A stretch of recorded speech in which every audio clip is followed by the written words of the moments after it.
মানুষ কি ওই সময়টার কথা জানে না যখন কবরকে খুলে দেওয়া হবে, কবরগুলো খুলবে, কবরগুলো উন্মোচিত হবে, কবর থেকে আপনি উঠবেন। ও আমার বাবারা, আমার ভাইয়েরা, কবর থেকে কেমনে উঠবেন?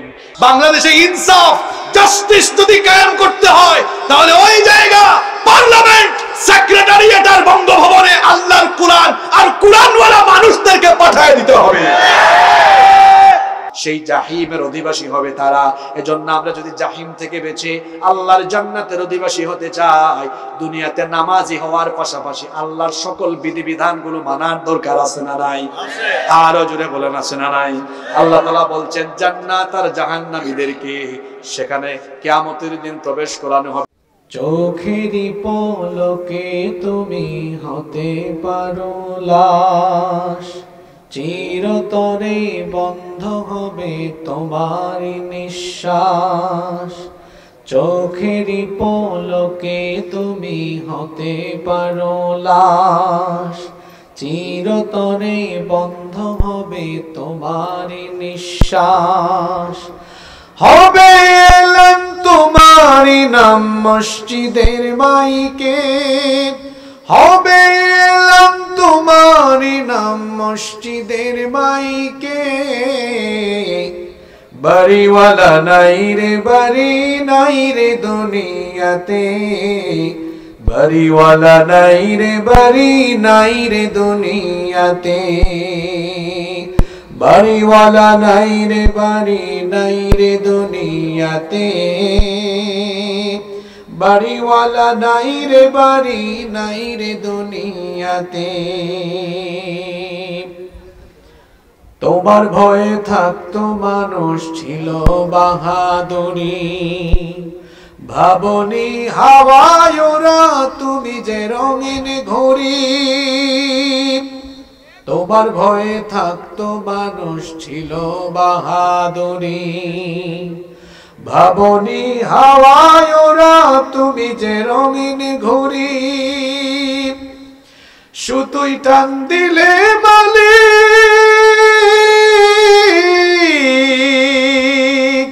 সুতোই টান দিলে মালিক পারবে না থাকিতে।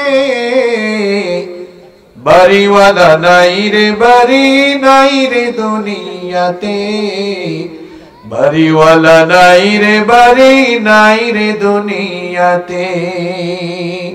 বাড়িওয়ালা নাই রে, বাড়ি নাই রে দুনিয়াতে, বাড়িওয়ালা নাই রে, বাড়ি নাই রে দুনিয়াতে। বাড়ি গাড়ি মিল ফ্যাক্টরি টাকার পাহাড়, বিলাসিতায় কেটেছে জনম কত অহংকার।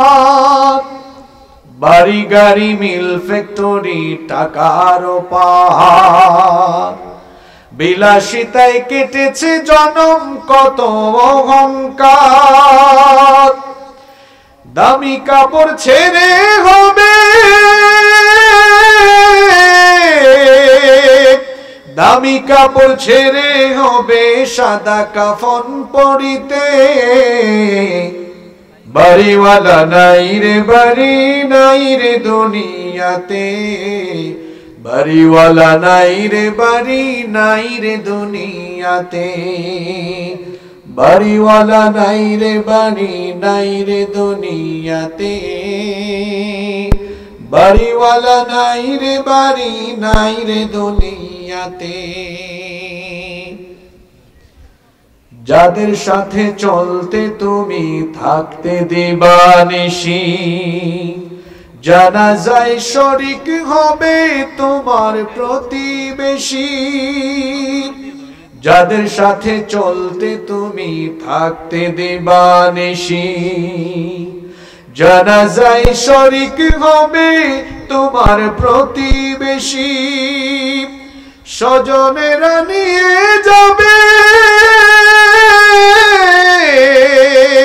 স্বজনেরা নিয়ে যাবে তোমাকে পালকিতে।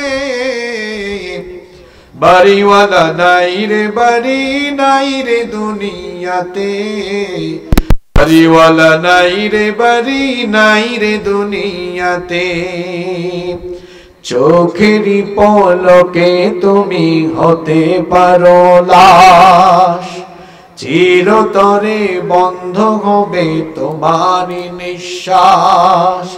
হবে এলাম তোমারই নাম মসজিদের মাইকে, হবে এলাম তোমারই নাম মসজিদের মাইকে। বাড়িওয়ালা নাই রে বাড়ি নাই রে দুনিয়াতে, বাড়িওয়ালা নাই রে বাড়ি নাই রে দুনিয়াতে, বাড়িওয়ালা নাই রে বাড়ি নাই রে দুনিয়াতে। হৃদয়ের সবটুকু ভালোবাসা, আবেগ, অনুভূতিকে উজাড় করে দিয়ে খুশি মনে প্রাণবন্ত আওয়াজে উচ্চ কণ্ঠে কালিমাতুশ শুকর আদায় করে আমরা সকলে পড়ছি আলহামদুলিল্লাহ। দরুদ এবং সালাম পেশ করছি সর্বকালের সর্বযুগের সর্বশ্রেষ্ঠ মহামানব নবিয়ুনা ওয়া সাইয়্যিদুনা ওয়া কুদওয়াতুনা মুহাম্মাদুর রাসূলুল্লাহ সাল্লাল্লাহু আলাইহি ওয়াসাল্লামের প্রতি, যাকে আল্লাহ তাআলা মানব জাতির হেদায়েতের জন্য প্রেরণ করেছেন। আল্লাহুম্মা সাল্লি আলাইহি আল্লাহুম্মা বারিক আলাইহি। আল্লাহর শুকরিয়া আদায়ের পরে আমি শুকরিয়া জানাচ্ছি, কৃতজ্ঞতা জানাচ্ছি মাহফিল ইন্তেজামিয়া কমিটিকে, যারা আজকে আল্লাহর কিতাবের হাফেজদেরকে সম্মানিত করেছেন। আল্লাহর কিতাব, এই কোরআনে কারীমের হাফেজ হতে পারা, এটা নিঃসন্দেহে বিরাট বড় সৌভাগ্যের ব্যাপার, এটা বড় নেয়ামতের ব্যাপার। আমাদের বাংলাদেশে অনেক মানুষ আছে, তারা ধারণা করে মাদ্রাসার ছেলেরা খুব একটা মেধাবী না, এরা ব্রিলিয়ান্ট না, এরা খুব একটা ট্যালেন্ট না। আজকে এই স্টেজে আপনাদেরকে দেখাই এই বাচ্চাগুলো কত ট্যালেন্ট। আপনি যে ধারণা করেন এই ধারণা ভুল। আপনি মনে করেন মাদ্রাসার ছেলেরা কিছু বুঝে না, কে বলেছে আপনাকে? এদের মেমোরাইজিং ক্যাপাসিটি এটা কত মজবুত আপনি চিন্তা করেন। আপনাদের আশেপাশে অনেক কলেজ আছে, স্কুল আছে, ডিগ্রি কলেজও আছে, আছে না? আছে। ওই প্রতিষ্ঠানের যে কোনো একজন স্টুডেন্টকে বলেন, বাবা অথবা ভাই, তোমার যে অনেকগুলো সাবজেক্ট আছে, তুমি কি যে কোনো একটা সাবজেক্টের প্রথম পাতা থেকে শেষ পাতা পর্যন্ত মুখস্থ শোনাতে পারবে? আপনাদের কি মনে হয় ওরা পারবে? আরে ওরা তো সাজেশন খুঁজে, কোনটা 99%, কোনটা 95%, কোনটা 90%। মাঝে মাঝে বলে, স্যার একটু শর্ট করে আউটলাইন দেওয়া যায় না?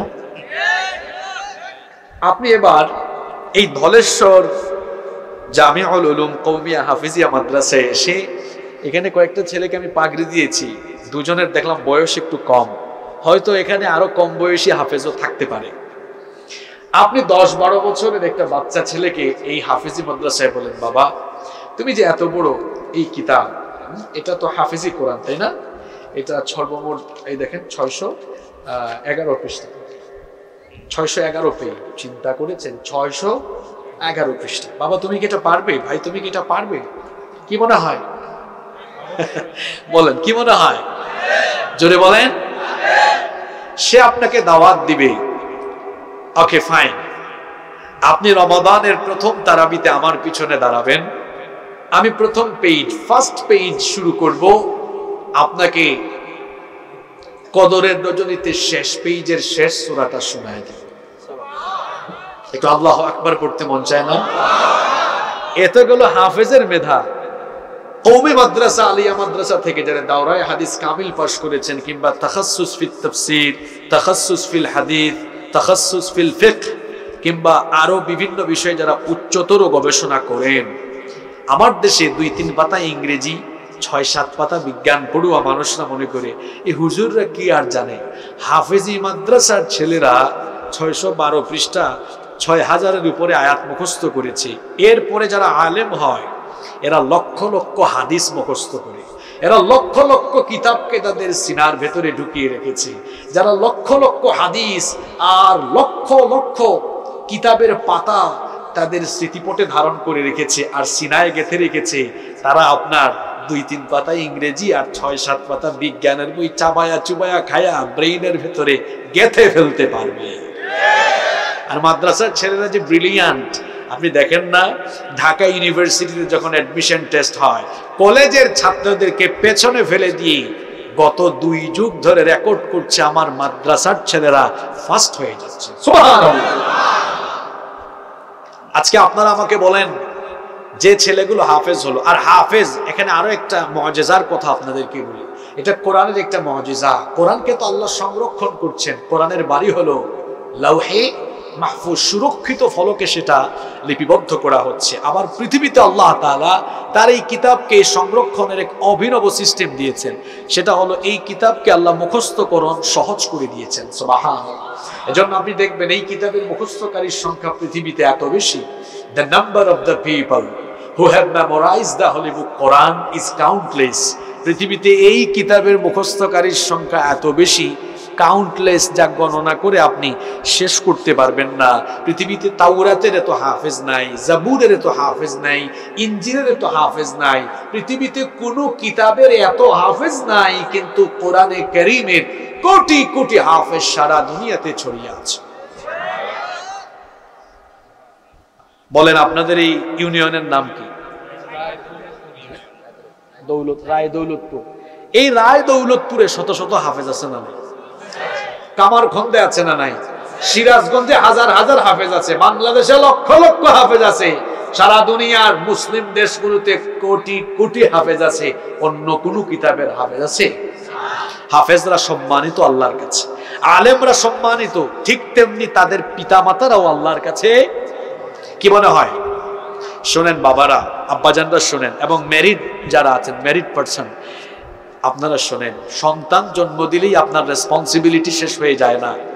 অনেকের ছেলে মেয়ে বড় হয়ে চুরি করে, মাদকাসক্ত হয়, ছিনতাই করে, রাহাজানি করে, দুর্নীতি করে, লুটপাট করে, এমনকি এমন নাফরমান সন্তান হয় তার পিতামাতাকে অর্ধম বৃদ্ধাশ্রমে নিয়ে রেখে চলে আসে।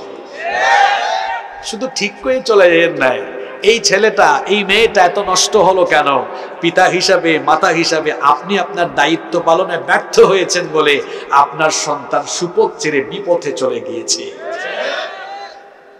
আপনি যদি সন্তানকে সঠিকভাবে লালন পালন করতে না পারেন, দুনিয়াতেও অসম্মান, আখিরাতেও।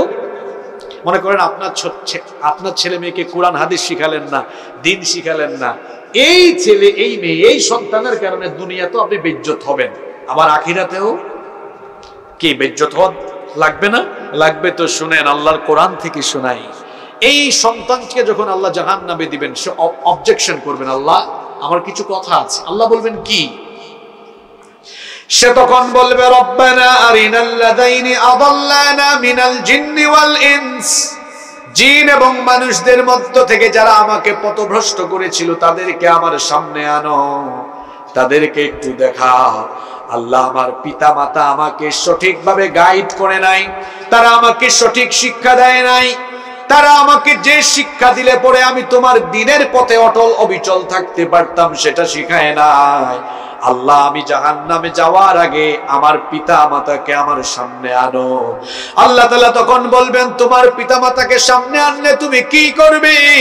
সন্তান তখন বলবে, নাজালহুমা তাহতা আকদামিনা লিয়াকুনা মিনাল আসফালিন। আমি আমার বাবা মাকে পদদলিত করে তাদের বুকের উপরে পাড়া দিয়ে দলিত মথিত করে এরপরে আমি জাহান্নামে যাব, নাউযুবিল্লাহ। তাহলে বলেন তো, সন্তান যদি সুসন্তান না হয়, কুসন্তান হয়, দুনিয়াতে যেমন অসম্মান, আখিরাতে অসম্মান আছে না নাই? আবার যদি আপনি সন্তানগুলোকে কোরআন শেখাতে পারেন, সন্তানদেরকে যদি দ্বীনের পথে গাইড করে যেতে পারেন, তাহলে দুনিয়াতে যেমন সম্মান আছে, আখিরাতেও তেমন সম্মান আছে না নাই? দুনিয়াতে কেমন সম্মান দেখেন, যে ছেলেগুলোকে পাগড়ি দেওয়া হলো, আজকে তাদের বাবারা খুশি না বেজার? আর যদি আমার বাবা নাই, আমার বাবা বেঁচে থাকতেন, তিনি যদি আমার ডান পাশে বাম পাশে বসতেন, তিনিও গর্বে তার বুকটা ভরে যেত যে আমার ছেলে, আমাদের বাড়ি সিলেটে কিন্তু সিরাজগঞ্জের মানুষ আল্লাহর কোরআন তার কাছ থেকে শুনতে এসেছে। আমি এটা বোঝাতে চাইলাম, যদি সন্তানদেরকে দিনের পথে রাখতে পারেন, দুনিয়াতে সম্মান এবং ভালোবাসা আছে না নাই? দুনিয়ায় যেমন আছে আখিরাতেও তেমন আছে। আল্লাহ তাআলা হাফেজ আলেমদের পিতামাতাকে কিয়ামতের দিন বলবেন, তাদের পিতামাতা কোথায়? ফেরেশতারা তাদের পিতামাতাকে ডেকে নিয়ে আসো, কারণ আজকে আমি তাদের পিতামাতাকে স্পেশাল সম্মান দেব, স্পেশাল মর্যাদা দেব। কি মর্যাদা দেওয়া হবে? আল্লাহ তখন বলবেন, এদেরকে ডেকে আনো, উলবিসা ওয়ালিদাহু তাজান ইয়াউমাল কিয়ামাহ, তাদের মাথার মধ্যে আজকে নূরের তৈরি মুকুট পরিধান করানো হবে। Now take your decision. আপনি এখান থেকে সিদ্ধান্ত নিয়ে যান, সন্তানকে কেমন বানাবেন? বেনামাজি, পথভ্রষ্ট, বেলাজ, বদমাশ, চোর, ডাকাত বানাবেন, নাকি সুসন্তান, আল্লাহওয়ালা, মুত্তাকি, পরহেজগার, নয়ন জোড়ানো, চক্ষু শীতলকারী সন্তান বানাবেন? নাও take your decision. সিদ্ধান্ত আপনি নেন। আমাদের বাচ্চাগুলোকে আমরা অ আ ক খ এবিসিডি শেখাবো, পরে সবার আগে আলিফ বা তা সা শেখাবো সবার আগে। রাজি আছেন তো? Teach your children the Holy Book Quran. Teach your children the Holy Book Quran. The Holy Book Quran will teach your children everything. সন্তানকে কোরআন শেখান, তার হাতে এই কিতাব তুলে দেন। এই কিতাব আপনার সন্তানকে গোটা দুনিয়ার জ্ঞান, বিজ্ঞান, গবেষণার জগতে মনোনিবেশ করার জন্য সেই পথ দেখিয়ে দিবে। আল্লাহু আকবার। এজন্য আপনারা সন্তানগুলোকে কোরআনের পথে, দ্বীনের পথে রাখবেন তো ইনশাআল্লাহ। আমাকে তো অনেক রাত করে উঠানো হলো, প্রতিষ্ঠানেরও তো একটা হক থাকে, এজন্য আমিও নীরব ছিলাম। সিরাজগঞ্জের মানুষকে আমি প্রচন্ড রকমের ভালোবাসি। আমি গত 6-7 বছর ধরে যতবার সিরাজগঞ্জে এসেছি, আমি সিরাজগঞ্জের মানুষের আচার আচরণ, ব্যবহার, ভদ্রতা, নম্রতার বহিঃপ্রকাশ দেখেছি। আমি মোনাজাত পর্যন্ত মানুষদেরকে মনোযোগী থেকে আল্লাহর কালাম শুনতে দেখেছি। আমি এত বছর যেটা দেখে এসেছি, আজকে কি তার ব্যতিক্রম হবে? আমরা আজকেও কি মনোযোগের সাথে হেদায়াতের উদ্দেশ্যে আল্লাহর কোরআন থেকে কিছু কথা শোনার মন মানসিকতা রাখতে পারবো ইনশাআল্লাহ? আপনারা কথা দিলেন তো? আমি অত লম্বা বক্তৃতায় অভ্যস্ত নই। আপনারা অন্তত 40-50 মিনিট মনোযোগী থাকতে পারবেন তো ইনশাআল্লাহ? আমি আপনাদের আরো বেশি পারবেন, দেখা যাবে ইনশাআল্লাহ। আপনাদের শ্রোতারা খুব ভদ্র, এরকম ভদ্র শ্রোতা পাওয়া খুব দুষ্কর। বিভিন্ন জায়গায় মানুষ বসে বাদাম খায়, বুট খায়, কথাবার্তা বলে। এখানে মানুষজনকে খুব নীরব এবং চুপচাপ দেখা যাচ্ছে। মানে কোরআন শোনার যে আদবের কথা আল্লাহ বলেছেন, এই আদব আপনাদের মধ্যে আছে। কোরআন শুনতে হয় 2টা আদব মেনটেন করে। কয়টা আদব মেনটেন করে? আল্লাহর কালাম শোনার 2টা আদব আছে।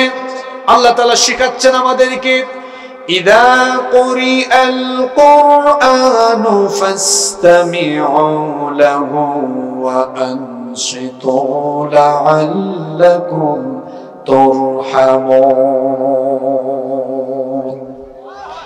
আল্লাহ তাআলা বলছেন, যখন এই কোরআন পাঠ করা হয়, কোরআন থেকে যখন আলোচনা হয়, ফাসতামিউ লাহু, দিলের কান দিয়ে তা শ্রবণ করো, ও আনসিতু, এবং কথাবার্তা না বলে নীরব হয়ে যাও, চুপচাপ হয়ে যাও। এই 2টা কাজ যদি আমরা করতে পারি, নীরবতার সাথে মনোযোগী হয়ে দিলের কান দিয়ে যদি আল্লাহর কালাম আমরা শুনতে পারি, আল্লাহ তাআলা বলেছেন লাআল্লাকুম তুরহামুন, আশা করা যায় তোমাদের উপরে আল্লাহর রহমত আসবে। এই 2টো কাজ আমরা করতে পারবো তো ইনশাআল্লাহ? আমি আর একটা কথাও অহেতুক বলতে চাই না। আমি আপনাদের সামনে কোরআনে কারীমের 30 নম্বর পারায় অবস্থিত 82 নম্বর সূরা, সূরাতুল ইনফিতার তেলাওয়াত করেছি। আজকে এই সূরা থেকে কিছু কথা বলবো আমি ইনশাআল্লাহ। বুঝে থাকলে বলেন তো, আজকের আলোচ্য সূরার নাম সূরাতুল। সিরাজগঞ্জের মানুষ তো কথা বলে, আপনাদের কথা তো কোরআনেও আছে, সিরাজাম। এই তো সিরাজগঞ্জের মানুষ সিরাজের মতো কথা বলবে। সূরার নাম হলো সূরাতুল, সবাই একটু কষ্ট করে বলেন না, সূরাতুল ইনফিতার। এটা কত নম্বর পারায়? একটু জোরে বলেন। 30 নম্বর পারায়। আব্বা আপনি কথা বলবেন না, রাগ করছেন? এটা 30 নম্বর পারায়, সূরা নাম্বার 82। সূরার নাম্বার কত? এই সূরা নাজিল হয়েছে মক্কায়, এজন্য সূরাটিকে বলা হয় মাক্কিয়া। বলেন, সূরাটা মাক্কিয়া। এই সূরার রুকু সংখ্যা 1, আয়াত সংখ্যা হলো 19। আয়াত সংখ্যা কত? এই সূরার সেন্ট্রাল থিম, যেটাকে আমরা আরবিতে বলি মাউদুউস সূরা, মানে সূরার বিষয়বস্তু, টপিক, টাইটেল। এই সূরাতে মূলত কিয়ামতের পিকচার, আখিরাতের চিত্র তুলে ধরা হয়েছে। এই জীবন, এটাই কি শেষ জীবন? আরো একটা জীবন আছে না? এটার পরে আরো একটা জীবন আছে, ওইটা আসল জীবন। কারণ আমাদের দুনিয়ার জীবনের স্টার্টিং আছে, শুরু আছে, শেষও আছে। কিন্তু যেটা আখিরাতের জীবন, ওইটা শুরু হবে, কোনোদিন শেষ হবে না। ওই পরকালীন জীবন, কিয়ামত এর স্টার্টিং কিভাবে হবে, কিয়ামতের একটা পিকচার, একটা ছবি আল্লাহ তাআলা এই সূরার মধ্যে তুলে ধরেছেন। কিয়ামত হবে এ ব্যাপারে কি আপনাদের কোনো সন্দেহ আছে? জোরে বলেন, কোনো সন্দেহ আছে? লা শাক্কা ফীহি ওয়ালা রাইবা ফী, এ ব্যাপারে আমাদের মনে কোনো ধরনের কোনো রকম সন্দেহ নেই। কিন্তু কেমন করে এটা হবে, এটা স্টেপগুলো কিরকম হবে, কিয়ামত যে হবে কোন কোন পর্যায়ে, কোন কোন ধাপে, কোন কোন ঘটনা ঘটবে, এটা আমাদের অনেকেরই অজানা। কিন্তু আল্লাহ তাআলা কোরআনে কারিমে এমন কিছু বিশেষ সূরা দিয়েছেন, যেই সূরাগুলোতে আল্লাহ তাআলা কিয়ামত কিভাবে ঘটবে সেই চিত্র অত্যন্ত চমৎকার করে তুলে ধরেছেন। আল্লাহু আকবার। তার মধ্যে একটি অন্যতম সূরা হলো আজকের এই সূরা, সূরাতুল ইনফিতার। ইমাম আহমদ বিন হাম্বল রাহিমাহুল্লাহ তার মুসনাদের ভেতরে এবং ইমাম তিরমিজি রাহিমাহুল্লাহ তার তিরমিজি শরীফের ভেতরে এই হাদিস বর্ণনা করেছেন। আন ইবনে ওমর রাদিয়াল্লাহু আনহুমা قال قال رسول الله আমার সাথে পড়েন সাল্লাল্লাহু আলাইহি ওয়াসাল্লাম। আব্দুল্লাহ ইবনে ওমর রাদিয়াল্লাহু আনহুমা এই হাদিসের বর্ণনাকারী সাহাবী, তিনি বলছেন আল্লাহর রাসূল বলেছেন, মান সাররাহু আন ইয়ানজুরা ইলা ইয়াউমিল কিয়ামাতি কাআন্নাহু রা'য়ু আইন। আল্লাহর নবী বলেছেন, তোমাদের কেউ যদি কিয়ামতের চিত্র দেখতে চায়, কিভাবে কিয়ামত ঘটবে, কিভাবে শুরু হবে, উদ্বোধন হবে, কেমনে সেটা ঘটবে, এটা যদি কেউ জানতে চায়, বুঝতে চায়, উপলব্ধি করতে চায়, তাহলে সে যেন তিনটা সূরা পড়ে। সেই তিনটা সূরা হলো সূরাতুল ইনফিতার, সূরাতুল ইনশিকাক এবং সূরাতুত তাকবীর। এই তিনটা সূরা যদি কেউ পড়ে এবং হৃদয়ঙ্গম করতে পারে, বুঝতে পারে, তাহলে ঘরে বসেই সে কিয়ামতের চিত্র দেখতে পারবে। তার মধ্যে একটা সূরা হলো আজকের সূরা, সূরাতুল ইনফিতার। চলেন আমরা সময় নষ্ট না করি, আরম্ভ করি। এই সূরার প্রথম 5টা আয়াতে কিয়ামতের 2 পর্বের কথা বলা হয়েছে। আসলে কিয়ামত ঘটবে 2 পর্বে। কিয়ামত ঘটবে কয় পর্বে? মুখস্থ করে ফেলবেন আজকে। কিয়ামত ঘটবে 1 পর্বে না 2 পর্বে? কিয়ামত হবে কি বারে বলেন তো দেখি? মাশাআল্লাহ, এই তো পারেন আপনারা। কি বারে? জুমাবারে। জুমাবারে সূর্য উঠবে কোন দিকে?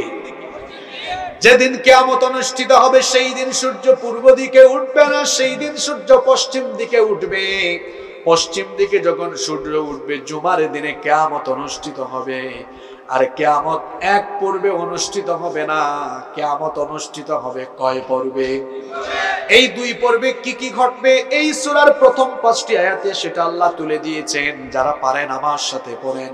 আল্লাহ তাআলা বলছেন, ইদাস সামাউ ফাতারাত ওয়া ইদাল কাওয়াকিবুন তাসারাত ওয়া ইদাল বিহারু ফুজিরাত وإذا القبور بعثرت علمت نفس ما قدمت وأخرت। الله أكبر।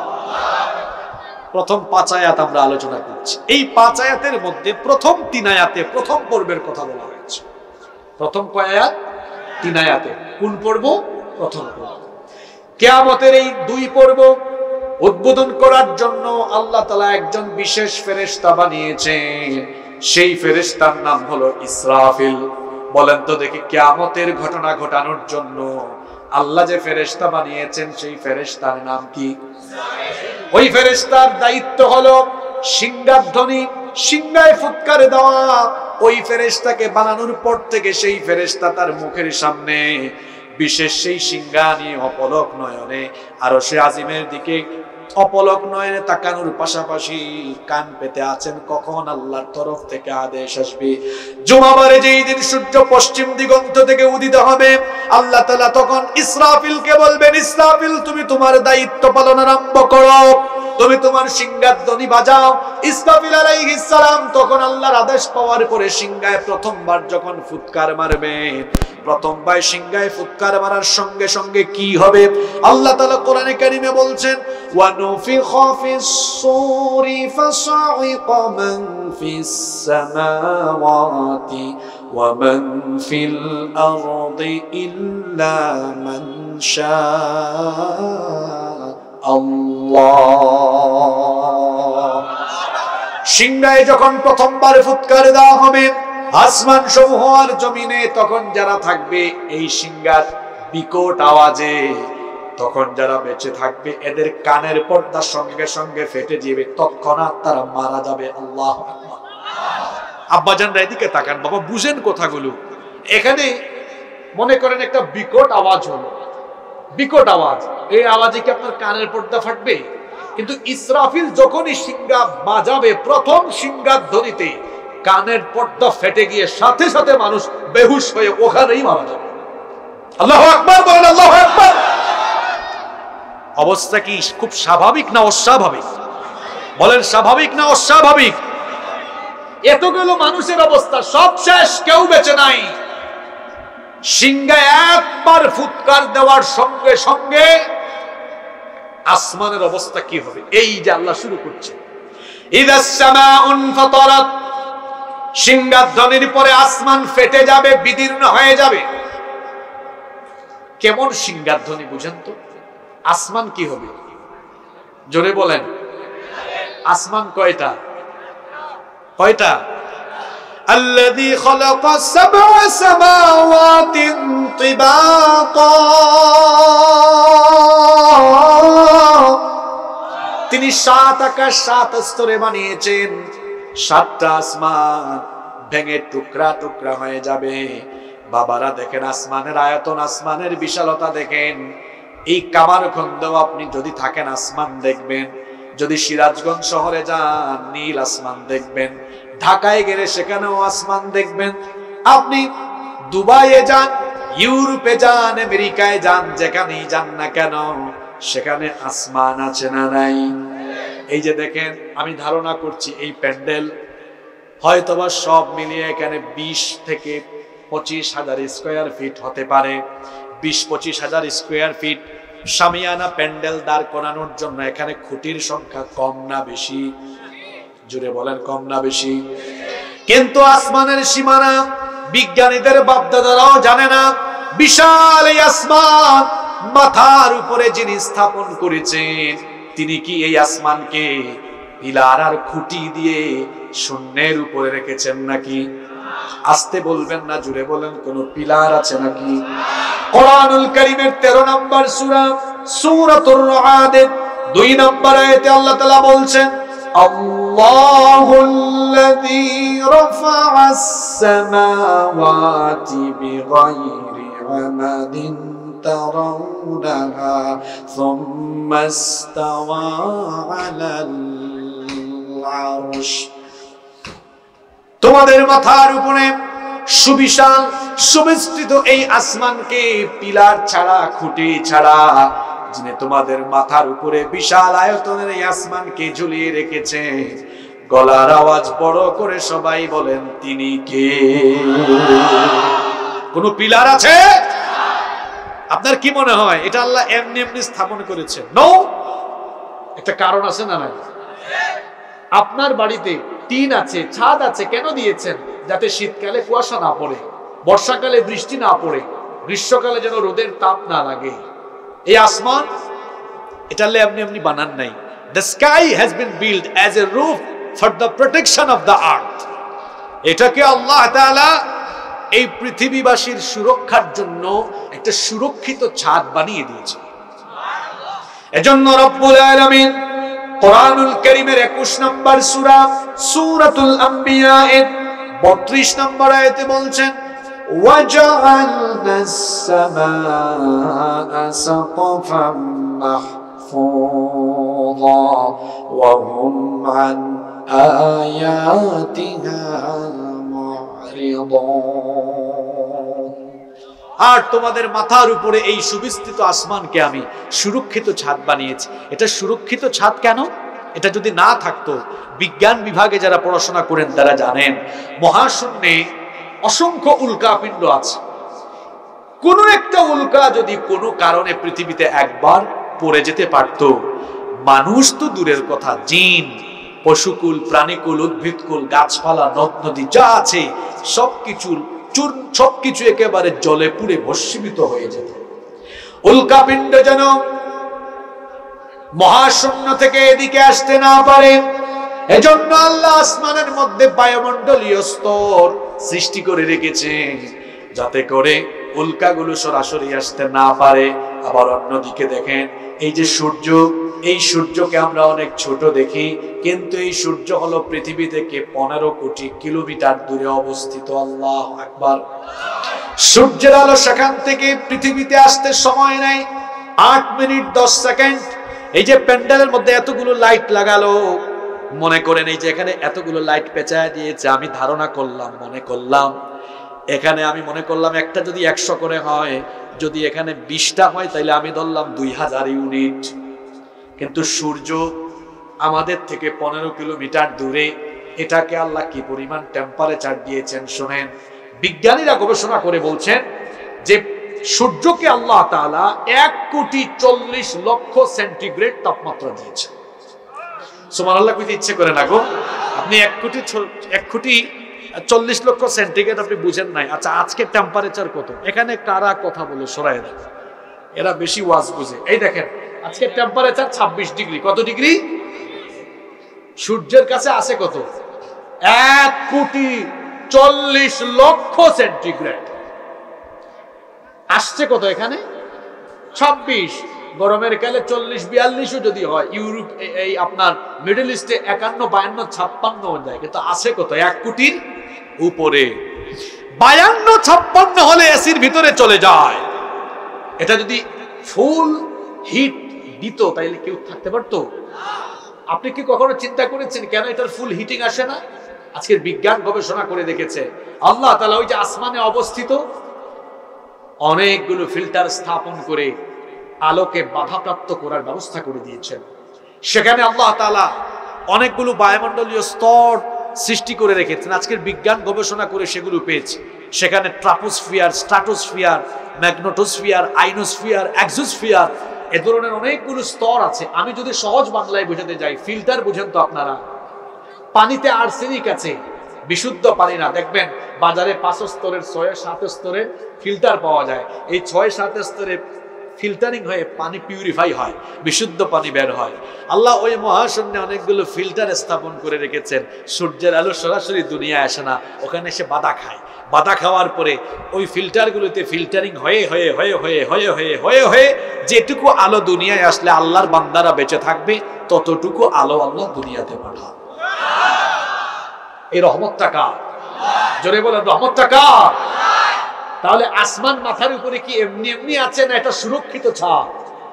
এই সুরক্ষিত ছাদ থাকবে না গো ভাই। সেদিন ইসরাফিল প্রথমবার যখন ফুৎকার মারবে, কি হবে? এটা একটু আগেই বললাম, কি হবে? চিন্তা করেছেন? ফেটে যাবে। কারণ আসমান তো একটা না, কয়টা?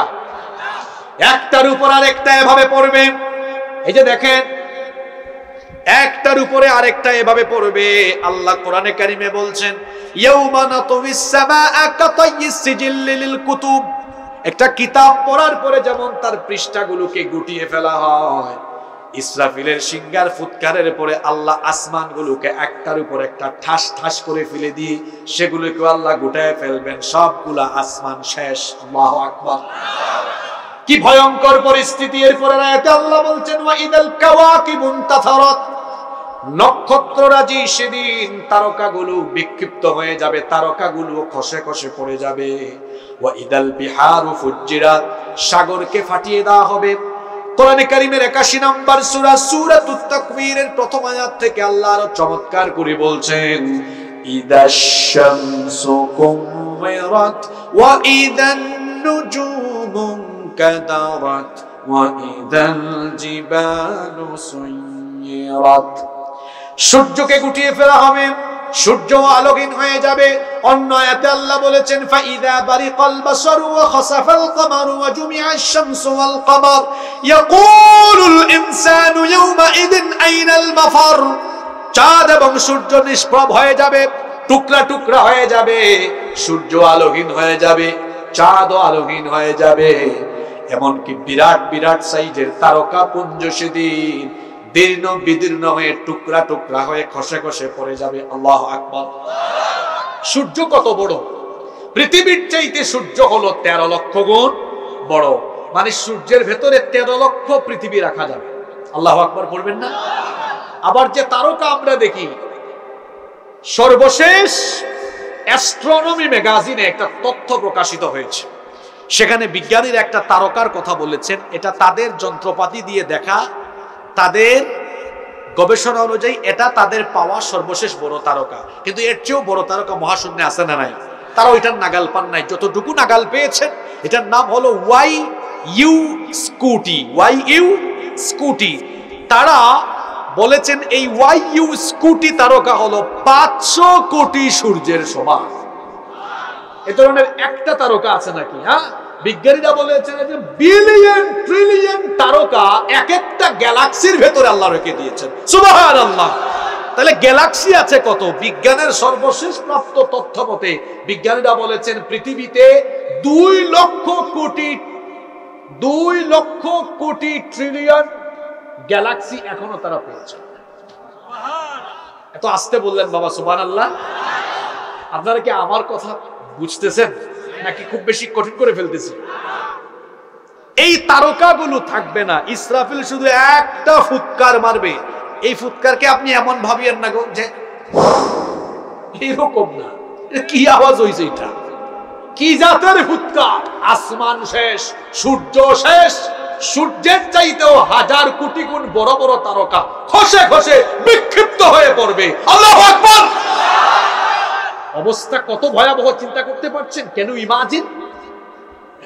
এরপরে সাগরের কথা আল্লাহ বলছেন ওয়াইদাল বিহারু ফুজ্জিরাত। সাগর ফেটে যাবে। সাগর কি হবে? সাগর কেন ফাটবে? এটা কি অবাস্তব কথা না বাস্তব কথা? বাস্তব তো বললেন। যদি বলি বাবা কেমনে ফাটবে একটু ব্যাখ্যা দেন তো, তখন তো হা করে তাকায় থাকবে। সাগর কেমনে ফাটবে শুনেন। কুরআন বুঝার একটা মজা আছে। কুরআনের এক আয়াতের তাফসীর অন্য আয়াতে আছে না নাই? ওই যে ইসরাফিল সিংহার ধ্বনি দেওয়ার সঙ্গে সঙ্গে গোটা দুনিয়ায় সেদিন এক প্রবল ভূমিকম্প হবে। এখন তো ভূমিকম্প হয় বাংলাদেশে, ভারতে হয় না, এশিয়ায় হয়, আফ্রিকায় হয় না, ইউরোপে হয়, আমেরিকায় হয় না। কিন্তু ইসরাফিল যখন সিংহায় ফুৎকার মারবে তখন অবস্থা এমন হবে। আল্লাহ ভূমিকম্পের নামে একটা সূরাও দিয়েছেন, সূরার নাম সূরা জিলজাল। সেই সূরার প্রথম আয়াতে আল্লাহ বলছেন ইদা জুলজিলাতিল আরদু জিলজালাহা। যখন গোটা পৃথিবীকে প্রবলভাবে প্রকম্পিত করা হবে। ইন্না জালজালাতাস সাআতি শাইউন আযীম। নিশ্চয়ই কিয়ামতের সেই কম্পন হবে বড় ভয়াবহ কম্পন। এমন ভাবে ভূমিকম্প হবে মাটি ফেটে যাবে। তখন সাগরের তলদেশে যা আছে সাগরের তলদেশটা ফেটে যাবে। সাগরের তলদেশ যখন ফেটে যাবে তখন সাগরের পানিগুলো ভূ অভ্যন্তরে নেমে যাবে, নিচে নেমে যাবে। সমুদ্র বিজ্ঞান নিয়ে যারা গবেষণা করেন তারা জানেন যে সাগরের অভ্যন্তরে অত্যন্ত গরম ফুটন্ত লাভা সেখানে টকবক করছে। ইসরাফিলের সিংহার ফুৎকারের পরে যখন সাগরের তলদেশ ফেটে গিয়ে পানিগুলো ভূ অভ্যন্তরে নামবে, যখন উত্তপ্ত লাভার সাথে গিয়ে পানিগুলো মিলবে, বিজ্ঞান নিয়ে যারা পড়াশোনা করেছেন তারা জানেন পানির প্রাথমিক অবস্থা হলো হাইড্রোজেন এবং অক্সিজেন। অক্সিজেন জ্বালাতে সাহায্য করে আর হাইড্রোজেন তো নিজে নিজেই জ্বলে। পানি সেদিন যখন তার মূল উপাদানে ফিরে যাবে তখন সাগরের নিচ থেকে সাগরের উপর দিয়ে আগুন জ্বলে উঠবে। আল্লাহু আকবার। এই ধরনের বিভৎস পরিস্থিতিতে আল্লাহর সাজানো গুছানো এত চমৎকার, এত নয়নাভিরাম এই মহাবিশ্ব লন্ড ভন্ড চূর্ণ বিচূর্ণ মেসাকার হয়ে যাবে, কিচ্ছু থাকবে না, কেবলমাত্র একজন থাকবেন। গলার আওয়াজটা বড় করে বলেন তো তিনি কে? আল্লাহ তাআলা বলেছেন কুল্লু মান আলাইহা ফান ওয়া ইয়াবকা ওয়াজহু রাব্বিকা যুল জালালি ওয়াল ইকরাম। সবকিছু ফান হয়ে যাবে, ক্ষয় হয়ে যাবে, লয় হয়ে যাবে, কিছুই থাকবে না, কেবলমাত্র একজন মহামহিয়ান গরিয়ান সত্তা অবশিষ্ট থাকবেন। আর যিনি থাকবেন তিনি আমাদের রব। তিনি কে? এটা হলো কিয়ামতের প্রথম পর্ব। আসমান শেষ, জমিন শেষ, পাহাড় শেষ, সাগর শেষ, সবকিছু শেষ হয়ে যাবে। ইসরাফিল সিংহার মধ্যে ফুৎকার দিবেন মোট 2 বার। জুড়ে বলেন তো কয়বার? এটা হলো প্রথম ফুৎকারের পরবর্তী অবস্থা। সব যখন শেষ হয়ে যাবে আল্লাহ বলবেন, কিরে ইসরাফিল, তুমি আবার তোমার দ্বিতীয়বার সিংহায় ফুৎকার দিয়ে তোমার দায়িত্ব তুমি কমপ্লিট করো। ইসরাফিল এবার দ্বিতীয়বার সিংহায় ফুৎকার মারবেন। দ্বিতীয়বার তিনি যখন সিংহায় ফুৎকার মারবেন তখন কিয়ামতের দ্বিতীয় পর্ব আরম্ভ হবে। কততম পর্ব? দ্বিতীয় পর্বটা কেমন হবে আল্লাহ এবার বলছেন, সুম্মা নুফিখা ফীহি উখরা ফাইযা হুম কিয়ামুন ইয়ানযুরুন। তখন মানুষ কবর থেকে উঠে গিয়ে দণ্ডায়মান হবে। আজীব এক পরিস্থিতি, কবরগুলো ঠাস ঠাস করে খুলবে, কবরগুলো খুলবে আর খুলবে, আর মানুষগুলো কবর থেকে উঠবে তো উঠবে। সুবহানাল্লাহ। এই কথা আল্লাহ আজকের যে আলোচ্য সূরা, সেই সূরার 4 নম্বর আয়াতে বলেছেন, ওয়া ইদাল কুবুরু মু'থিরাত।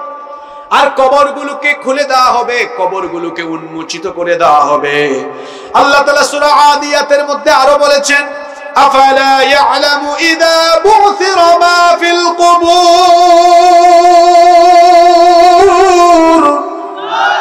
মানুষ কি ওই সময়টার কথা জানে না যখন কবরকে খুলে দেওয়া হবে? কবরগুলো খুলবে, কবরগুলো উন্মোচিত হবে, কবর থেকে আপনি উঠবেন।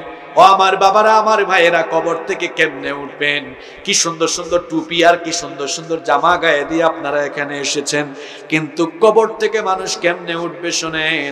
আল্লাহর নবী বলেছেন, ইউহশারুন নাসু ইয়াউমাল কিয়ামাতি হুফাতান উরাতান গারলা। সেই দিন মানুষ কবর থেকে উঠবে উলঙ্গ, গায়ে কোনো কাপড় থাকবে না, পায়ে কোনো জুতা থাকবে না, নগ্ন পদে খালি পায়ে খতনাবিহীন অবস্থায় উলঙ্গ হয়ে হাসরের মাঠের দিকে মানুষ ছুটতে থাকবে। আম্মা জান আয়েশা রাদিয়াল্লাহু আনহা তখন বললেন, ওগো আল্লাহর নবী, আয়েশা যদি, আপনার বিবি আয়েশা যদি এই রকম কবর থেকে উলঙ্গ হয়ে উঠে আর হাসরের মাঠে যদি এভাবে যায়, তাহলে আমার কি লজ্জা লাগবে না? আমার কি শরম লাগবে না? কারণ গায়ে তো কাপড় চোপড় নাই। আল্লাহর নবী তখন বললেন, আমার বিবি আয়েশা শোনো, সেই দিনটা এত বিভৎস হবে, এত কঠিন হবে, আকাশের সূর্যটা সেদিন মাথার নিকটে চলে আসবে, মাথার চান্দি ফেটে মগজ বের হয়ে উতরে উতরে মগজ গলে গলে গলে গলে বেয়ে বেয়ে পড়বে। পিপাসার যন্ত্রণায় কাতর হয়ে মানুষের জিহ্বাটা বের হয়ে কুকুরের মতো নাভিস্থল পর্যন্ত ঝুলে থাকবে। মানুষ ঘামের মধ্যে সাঁতার কাটবে। বিচারের ভয়ে হাসরের মাঠে আল্লাহর সামনে দাঁড়ানোর ভয়ে মানুষগুলো সেই দিন যে নিচের দিকে তাকাবে, এক মাথা তোলার সাহস করতে পারবে না। আল্লাহু আকবার। ভয়াবহ পরিস্থিতি। ওয়া ইদাল কুবুরু বু'থিরাত। কবরকে উন্মোচিত করে দেওয়া হবে। কবর থেকে উঠে মানুষ ময়দানে মাহশার, হাসরের মাঠে যাবে। এরপরে কি হবে? আল্লাহ বলছেন, আলিমাত নাফসুম মা কদ্দামাত ওয়া আখারাত। মানুষ তার আগের পরের সবকিছু জানতে পারবে। দুনিয়াতে সে যা কিছু করেছে সবকিছু সেদিন, সবকিছুর হিসাব সেদিন না হবে। যত কিছু করেছে সবকিছু তার সামনে হাজির করা হবে। সেই দিন বিচার করবেন কি? আসতে বলবেন না, জোরে বলেন, বিচার করবেন কি? ও আমার যুবক ভাইয়েরা, আমি তো আজকে এই কামারখন্দ দিয়ে ঢোকার সময় দেখলাম রাস্তাঘাটে বসে বসে কয়েকজন বিড়ি খায়, সিগারেট খায়। আমার নিজের চোখে আমি দেখলাম এই যৌবন আর তারুণ্য কি দেওয়া হয়েছে বিড়ি সিগারেট খাওয়ার জন্য নাকি? আসতে বলবেন না, জোরে বলেন। বিড়ি সিগারেট খাওয়ার জন্য নাকি? ইবনে মাসউদ রাদিয়াল্লাহু আনহু হাদিস বর্ণনা করেছেন, এটা তিরমিজি শরীফের হাদিস। আল্লাহর নবী বলেছেন লা তাজুলু কদামা ইবনি আদম মিন ইনদি রাব্বিহি হাত্তা ইউসআলা আন খামসিন। কিয়ামতের দিন 5 প্রশ্নের জবাব না দিয়ে কেউ তার কদম নড়াতে পারবে না। এখন যে আপনি নড়াচড়া করতে পারেন, নড়তেও পারবেন না, কয়টা প্রশ্নের জবাব না দিয়ে? তার মধ্যে একটা প্রশ্ন করা হবে আন শাবা, তো তার মধ্যে একটা প্রশ্ন করা হবে বান্দারে আন শাবাবিহি ফিমা আবলাহু, তোমার যৌবনকে কোথায় তুমি কিভাবে ব্যয় করেছো? যৌবনকালে কি যুবতীর সাথে তাফালিং করেছো নাকি? যৌবনকালে কি গার্লফ্রেন্ডের পেছনে পেছনে ঘুরেছো নাকি? বেনামাজি হয়েছো নাকি? যৌবনকালে তুমি কি তোমার যৌবন আর তারুণ্য বিড়ি সিগারেট আর মাদকের পেছনে দিয়েছো নাকি? গোটা যৌবনের হিসাব যার কাছে দেওয়া লাগবে, জুড়ে বলেন তিনি কে? আরো জুড়ে বলেন তিনি কে? যৌবনের হিসাব, জীবনের হিসাব, এই যে 5টা প্রশ্ন সবগুলা শোনায় ফেলি। 1 নম্বরে আন উমরিহি ফিমা আফনাহু, জীবনের হিসাব দেওয়া লাগবে, কিভাবে জীবন কাটালেন। আন শাবাবিহি ফিমা আবলাহু, যৌবনের হিসাব দিতে হবে, যৌবন কিভাবে কাটালেন। মালুহু মিন আইনা কাসাবাহু, মাল সম্পদ কিভাবে উপার্জন করলেন। ওয়া ফিমা আনফাকাহু, কোথায় তা খরচ করলেন। ওয়া মাযা আমিলা ফিমা আলিমা, যতটুকু জেনেছেন ততটুকু আমল করেছেন কিনা। এই সবগুলো প্রশ্নের জবাব যার সামনে দিতে হবে তিনি কে? আরো জোরে বলেন তিনি কে? সেই আল্লাহ বলছেন তোমাকে যে দুনিয়ায় পাঠালাম তোমার সময় নষ্ট করার জন্য, আমার সম্পর্কে গাফেল হওয়ার জন্য তো দুনিয়ায় তোমাকে পাঠাই নাই। সুতরাং বান্দারে আমার কাছে যেহেতু আসাই লাগবে, আমার সামনে এসে যেহেতু তুমি হিসাব দেওয়াই লাগবে, সুতরাং বান্দারে তোমার কাছে আমি আল্লাহর প্রশ্ন হলো, পরের আয়াতে আল্লাহ প্রশ্ন করছেন আপনাকে, ইয়া আইয়ুহাল ইনসানু মা গাররাকা বিরাব্বিকাল কারীম। আল্লাহ কোশ্চেন করছেন, সওয়াল করছেন আপনার কাছে। কার কাছে? বলেন না কার কাছে? আপনার কাছে। কি কোশ্চেন করছেন? তুমি তো আমার কাছে আসবে, কই যাবা তুমি? কোথায় যাবা তুমি বলো? যতই লাফালাফি করো ফিরে আসতে হবে কার কাছে? সুতরাং তোমার কাছে আমার প্রশ্ন, ইয়া আইয়ুহাল ইনসান, হে মানুষ, মা গাররাকা বিরাব্বিকাল কারীম, কোন জিনিস তোমাকে তোমার রব সম্পর্কে গাফেল করে ফেলেছে? তোমার রব, তাকে ভুলে গিয়েছো তুমি। আজান হয়, তোমার রব তোমাকে ডাকেন নামাজে আসার জন্য, তুমি তাকে ভুলে গিয়েছো। তুমি তার গোলামি করো না, তুমি তার আদেশ নিষেধ মানো না। মা গাররাকা বিরাব্বিকাল কারীম, কিসে তোমাকে ধোঁকায় ফেলে দিল? অথচ তিনি তোমার এমন রব, আল্লাযী খালাকাকা ফাসাওয়াকা ফাআদালাক, তিনি তোমাকে সৃষ্টি করেছেন, সুঠাম এবং সুসামঞ্জস্যপূর্ণ করেছেন। এই যে আমি আর আপনি এখন 3.5 ফুট 3.5 হাত 5 ফিট 6 ইঞ্চি 7 ইঞ্চি 65 70 75 80 কেজি ওজনের মানুষ, কিন্তু একটা সময় আমি আপনি কিছুই ছিলাম। কথা বলেন না কেন? আল্লাহ তাআলা আপনাকে বলছেন, শোনেন, প্রশ্ন করছেন। এখানেও ইনসানের নামে আল্লাহ একটা সূরা দিয়েছেন, সূরার সিরিয়াল নাম্বার হলো 76। প্রথম আয়াতে আল্লাহ বলছেন, হাল আতা আলাল ইনসানি হিনুম মিনাদ দাহরি লাম ইয়াকুন শাইআম মাযকুরা। মানুষের জীবনে কি এমন একটি সময় অতিবাহিত হয়নি যখন সে কিছুই ছিল না, নাম ঠিকানা ঘর বাড়ি তার কিছুই ছিল না? কিভাবে আমি আল্লাহ তোমাকে অস্তিত্ব দিলাম, কিভাবে আমি আল্লাহ তোমাকে বানালাম। বান্দা শোনো, আল্লাহ তাআলা কোরআনে কারীমের 23 নম্বর সূরা সূরাতুল মুমিনুনের 12 থেকে 14 নম্বর আয়াতে বলছেন, ওয়ালাকাদ খালাকনাল ইনসানা মিন সুলালাতিন মিন طين ثم جعلناه نطفة في قرار مكين ثم خلقنا النطفة علقة فخلقنا العلقة مضغة فخلقنا المضغة عظاما فكسونا العظام لحما।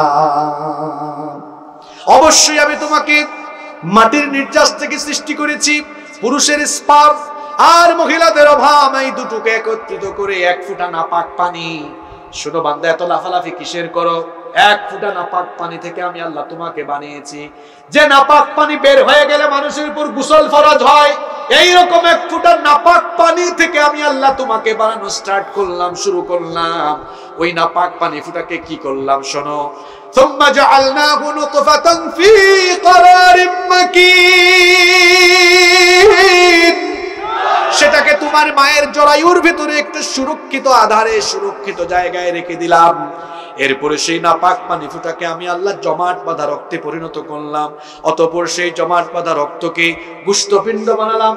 এরপরে সেই গোশতপিণ্ডকে বড় একটা হাড্ডিতে রূপান্তর করলাম। এরপরে সেই হাড্ডির উপরে গোশতের পোশাক পরিয়ে দিয়ে তোমার একটা স্ট্রাকচার দিলাম, আকৃতি দিলাম, ফেস কাটিং দিলাম, চোখ দিলাম, নাক দিলাম, ঠোঁট দিলাম, কান দিলাম, হাত দিলাম, পা দিলাম, সব কিছু দিয়ে সুন্দর একটা সুরত দিয়ে ওয়ানুকিররু ফিল আরহামি মা নাশাউ ইলা আজালিম মুসাম্মা। সূরা হজের মধ্যে আল্লাহ বলেছেন, সুন্দর একটা সুরত দিয়ে নির্দিষ্ট সময় পর্যন্ত তোমার মায়ের পেটের ভেতরে আমি আল্লাহ তোমাকে রেখে দিলাম। সুম্মা নুখরিজুকুম তিফলা, এরপরে 2.5, 3, 4, 4.5 কেজি ওজনের একটা বাচ্চার আকারে তোমার মায়ের পেটের ভেতর থেকে আমি আল্লাহ বের করে এনে তোমাকে দুনিয়ার আলো বাতাস দেখালাম। সুবহানাল্লাহ, বাড়ি গিয়ে বলি। সে আল্লাহ বলছেন তুমি কিছুই ছিলে না। আল্লাযী খালাকাকা, তিনি তোমাকে সৃষ্টি করেছেন। শুধু সৃষ্টি করেন নাই রে বান্দা, ফাআদালা, সুঠাম করেছেন, সুসামঞ্জস্যপূর্ণ করেছেন। ফি আইয়ি সূরাতিন মা শাআ রাক্কাবাক, তিনি যেমনটা চেয়েছেন তেমন আকৃতি তোমাকে দিয়েছেন। সুতরাং যিনি তোমাকে বানালেন সেই আল্লাহর কাছে আবার তুমি চলে যাবে। তুমি হয়তো ভাবছো তুমি মরে যাওয়ার পরে তোমার শরীর যখন শেষ হয়ে যাবে, ক্ষয় হয়ে যাবে, লয় হয়ে যাবে, মাটির সাথে মিশে যাবে, কে আবার আমাকে জিন্দা করবে? বান্দারে, এটা মনে করো না।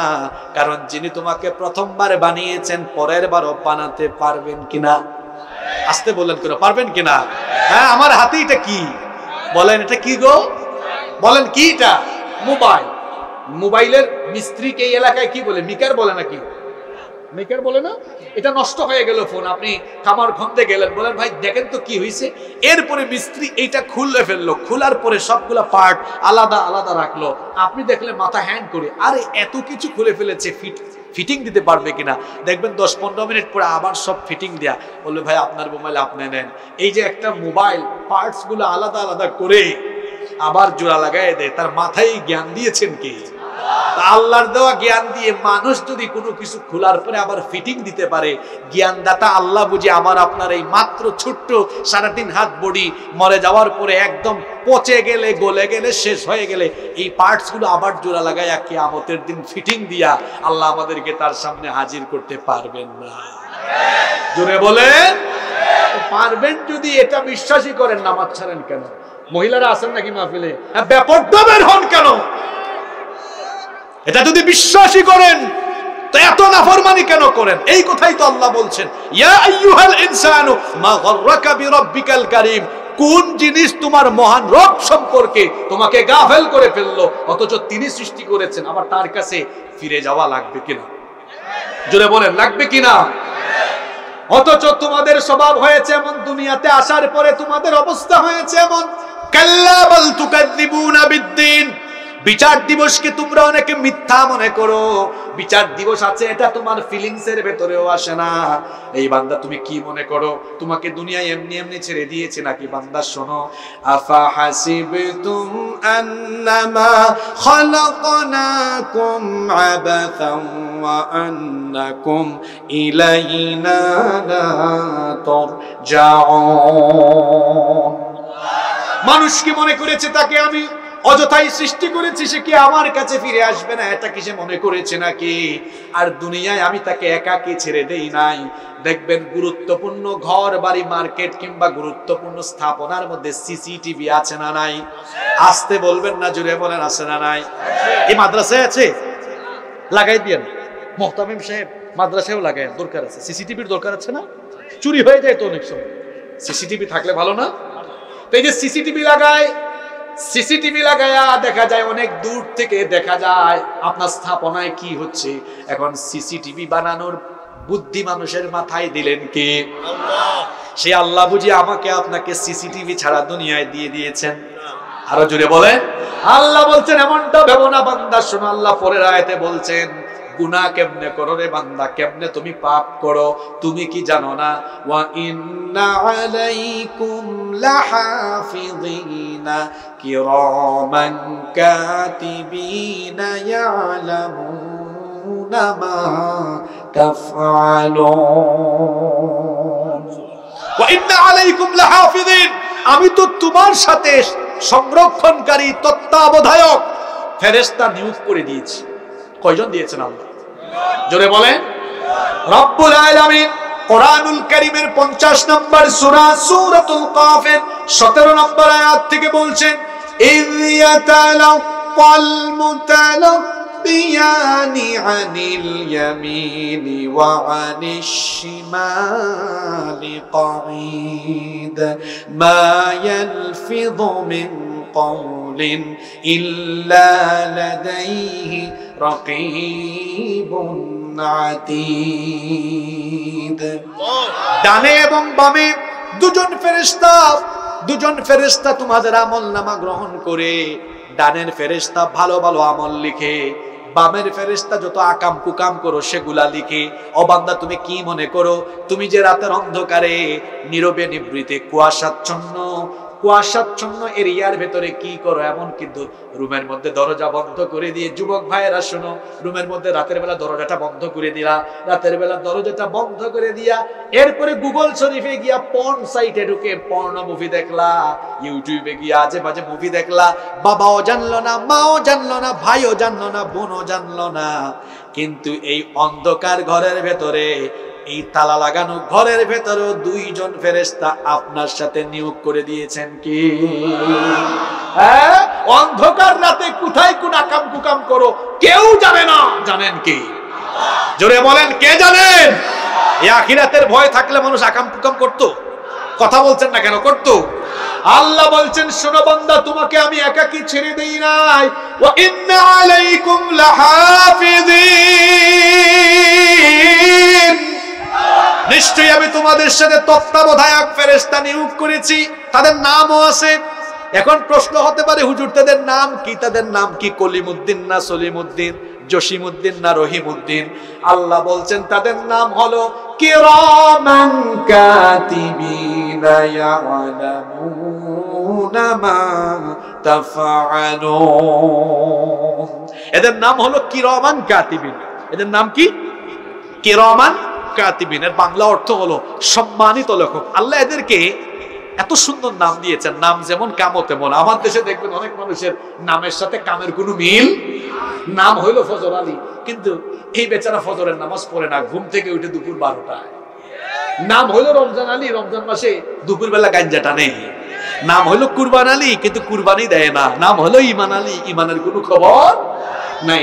নাম এর সাথে কামের কোনো কি নাই, মিল নাই। দেখবেন মা বাবা নাম রেখেছে ইনসাফ আলী। ইনসাফ আলী কোর্টে বসেছে অথবা সচিবালয়ে বসেছে, দেখা যায় ইনসাফ করে না, কলমের খুঁচায় খুঁচায় বেইনসাফ করে। এমন বেইনসাফ বাংলাদেশে আছে না? হ্যাঁ, এমন বেইনসাফি বাংলাদেশে গত 17 বছর ছিল বলেই তো কুরআনের খাদেমদেরকে, ইসলামী আন্দোলনের নেতৃবৃন্দকে অন্যায়ভাবে ফাঁসি দিয়ে নির্মমভাবে হত্যা করা হয়েছে।